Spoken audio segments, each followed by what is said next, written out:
काजल, काजल, वो कहा है ना कि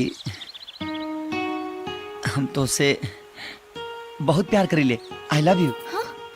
का? हम तो उससे बहुत प्यार करीले। का कहला हा? कहा तू हमसे प्यार ना करेलू? प्यार? और हम तोहरा से? तोहर दिमाग खराब आका? तो अब तक ले जौन चला चला वो प्यार ना था कहा? तोहरा जैसे लड़का के ये सबसे बड़ा प्रॉब्लम होला। कहाँ दो बेर हंस के बात का कर लेवे, सर पर प्यार के भूत सवार हो जाला। काजल, हाथ छोड़ हमार। ये बदन पर कपड़ा चपरासी के जरूर बने कि राजा के दिल के रानी तुम ही बाड़ू। हम कहतानी हाथ छोड़ हमार। काजल, हमसे ज्यादा प्यार तो के केहू नहीं के कर सकत। हम कहतानी हाथ छोड़ हमार। काजल, हम तो के बहुत खुश रखे। हाथ छोड़ हमार।